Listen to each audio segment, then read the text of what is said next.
We're going to be talking about the difference between a 15-year mortgage or a 30-year mortgage and the way the wealthy do things and the way the poor do things.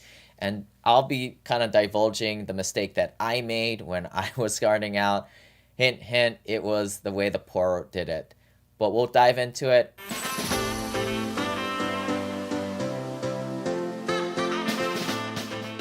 Should I be doing a 15-year mortgage or a 30-year mortgage? I'm going to be teaching you some of the secrets of the wealthy that I've learned from other wealthy people.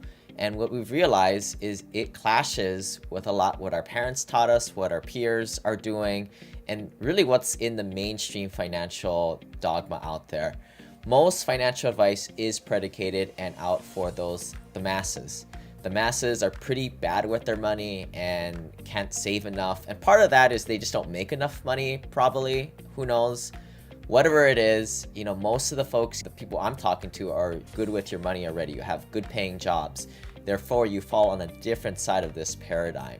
So before you give me a bunch of hate mail, just know that this advice is for that very small minority of people out there, not the masses.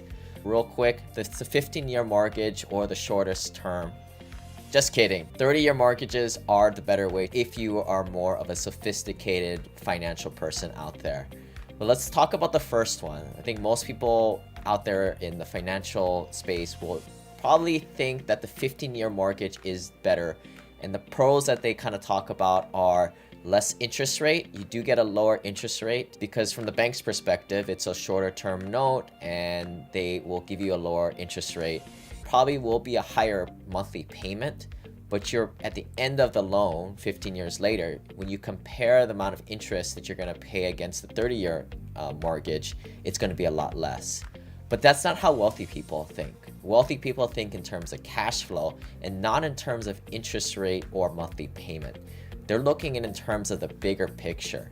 If you can go in with a 30-year mortgage and drive your monthly payments down, you can use that excess money to go invest it somewhere else.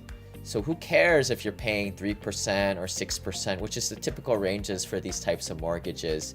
That's where normal people are kind of freaking out about 1%, 2% delta here and there. Bigger picture, folks. You can invest your money maybe at 10, 15, 20, 30% in your own business, for example. And that is what we're trying to unlock. Again, if you're just like the masses out there, not able to get into deals or buy real estate properties or do your own business, sure, you're going to be stuck in this world of under 5, 10% potential gains. Therefore, it might make sense to go to the 15-year mortgage. But for a lot of you guys, looking to get into hard assets, investments, the 30-year mortgage is definitely the better way of going. Let's uncover all the stones first before we move on to the 30-year mortgage. The 15-year mortgage, bigger payments, but you're driving that principal down quicker over the term. In some cases, you're at the end of your lifespan. It might make sense in terms of planning, but for most of the folks listening here again, you guys are in equity growth mode. You grow your net worth, and that means putting your money not into paying down debt, which ultimately keeps pace with inflation, but you want to grow your money and put your dollars elsewhere. This is the same theory as why I'm big into putting the lease down for a car payment or a house. Whenever you can, finance it and put your cash liquidity into investments. Now moving over to the 30-year mortgage, kind of the opposites of what we're talking about the 15, but maybe if I just explain it in a different way, the 30-year mortgage is going to have a slightly higher interest rate. And again, people will freak out about that, right? People who are unsophisticated with money will just key in on the interest rate.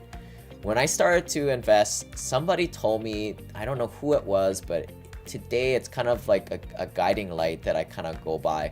And they said, poor people, regular people out there, what they look at is two things: interest rate and their payment size.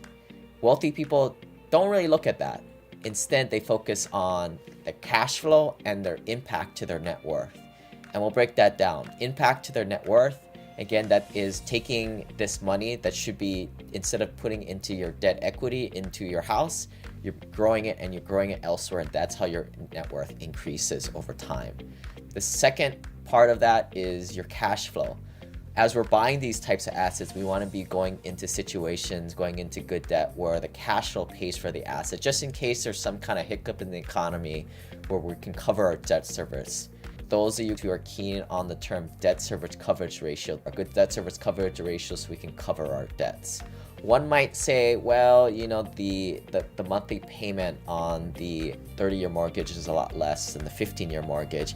And if you're kind of reading between the lines, this is exactly what the wealthy want, right? They want to drive those monthly payments down, and so they can take that money elsewhere and invest in it or supplement another investment that might not be a strong cash flow, but maybe they would have saved $200 a month by going with the 30-year mortgage and the 15-year mortgage and taking that $200 a month of excess cash flow per month to kind of supplement, again, a more weaker cash flowing item that's a little thinner.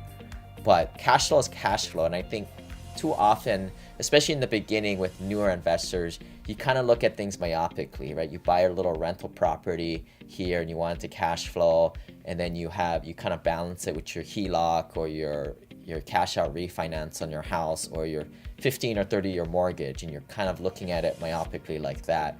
But as your portfolio grows, what you need to be doing is looking at your whole portfolio and how it all cash flows together.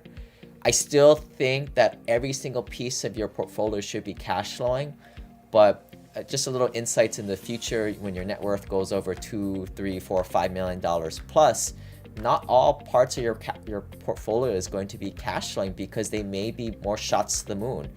Things like developments where you can make much higher returns, but you just don't have the cash flow in the interim. You have to wait for those eggs to kind of hatch into the future. Now, some of these have different risk-reward profiles on the whole scale, the big picture again. Keep things simple when we're talking a lot about these new concepts for you guys, the 15 versus the 30-year mortgage. But in commercial real estate, there's all these different other types of lending options. Sometimes we'll go and get a loan where it is interest only for maybe 2, 4, 5 years, and we are not paying any of the principal down. And sometimes investors or people who are newer with finance might think that that's crazy, right?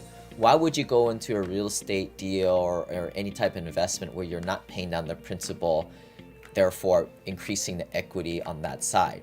Well, it might be a different mechanism for increasing your net worth, which would be value adding, or might be in a great area where you don't need to be making equity by paying down the note, and it just makes more sense to take a lower rate. And this introduces a little more advanced concept that I'm not really going to be getting into today in terms of, do you want the best price or do you want better terms? For purposes of newer investors, whether you're picking the difference between the 15 or the 30-year mortgage, it's kind of simple, right? It's two options. But when you start to expand things out into the future, you start to get into this world of different terms. I was just working with a client the other day. They have a paid off house and they need to get a bunch of equity out so they can start investing in it. And instead of going the normal route of a 15, 30-year mortgage, which is Fannie Mae, Freddie Mac government subsidized debt, we started to look at different commercial options where it might be a 40-year term and interest only for a long period, about 10 years. And for their purposes, this was a great option for them to draw out the equity and to grow it somewhere else. And most people, again, they might get a queasy feeling about this, and just stick with me if this is kind of you for now. We're all there. We all were taught to pay down debt, be good stewards, but that's not what governments do. That's not what businesses do, right? They are good stewards of debt where they can cash flow the loan, but they take as much liquidity and get it working. You look at your portfolio and you want to look for your debt equity, not doing anything. I'm not going to claim to doing things perfect myself. Very early into my investing, I remember like 3 or 4 years in, I bought my first rental and then I was paying it down diligently. And I had this idea that I was going to eventually pay off all my rentals, which I think maybe you might have the same idea at some point. You get 5 or 6 rentals and then you pay them all off and you're financially free at that point because all those rental properties, other than the insurance, taxes, and other repairs and expenses, after you pay all that, it's all gravy because you have no debt service, you have no mortgage payment. But That takes a lot longer. Sure, you have to go into larger deals, syndications, to take care of the management headaches for you. But by paying down the properties, or what they call the domino effect, where you take all the cash flow, pay it down, and then you take all the other cash flow from the other properties, pay it down, it works. And which kind of shows that you can have a bad strategy and it still works in real estate, but it is not the optimal strategy in my opinion. And very early on, I had the idea that I would domino my money and pay down one property, and that's what I did. I even went from a 30-year mortgage down to a 15-year mortgage, which is the exact opposite of what I'm telling you is the right way to doing things. But my problem is I just didn't have the people around me. I didn't have the high net worth, the credit investors that show me the light and tell me, no, dude, you're thinking about it all wrong. You don't want to pay down this mortgage because the mortgage is the most important part of this whole deal. But you're basically locking up good debt to pay it off in the future, 30 years, when the money isn't worth as much. Think about it like this. We were driving through a very expensive part of Hawaii where the homes are all over $1 million. And somebody mentioned that their family bought one of these houses way back when for $50,000. They probably didn't have $50,000 back then. It was probably a heck of a lot of money for them as $1 million is today. But if they were able to lock up that debt for $50,000 and then pay it in monthly payments, that locks them in. And maybe 30 years later, they're still paying that mortgage payment on a $50,000 property it's about $300. Right? $300 is probably like less than a tenth what the mortgage payment on that. And that just shows you the power of inflation eroding your debt away. And this is exactly what governments and businesses do. They lock up today's dollars and pay it off into the future. Basically, in this case, you lock up a property for $50,000 30, 40 years ago. You pay that $300 payment today, and now it's yours, paid off. Of course, we're advocating for the strategy of at some point, maybe 5-10 years down into that payment schedule, you take that lazy equity out via HELOC, refinance, or sell the asset. That's another video for a different day. But, and we want to leverage that into more and more properties to kind of grow the portfolio and get more diversification that way. Like I said, I was paying off this property. I was actually paying off a few of my properties until I had that epiphany. Again, I mentioned it earlier. Wealthy people don't really care about interest rate or the amount of debt they have or their payments. What they're really concerned about is how is their net worth growing over time. And when you're healthy leverage, and you're kind of paying down the properties only just as much as you need to and putting the excess of cash and cash flow and liquidity into more properties, your net worth is growing larger at that scale. Of course, be prudent. And the second piece of that is make sure you have ample cash flow just in case something happens. So basically, go ham with buy more properties, but just be prudent so you can cover the debt service coverage ratio on those types of investments. If you guys like this and other kind of topics, put your comment into the comment box below. We'll try and get to it. Do a thumbs up if you got a little value add out of it. We really appreciate it. Share it with your friends, and we'll see you guys on the next video.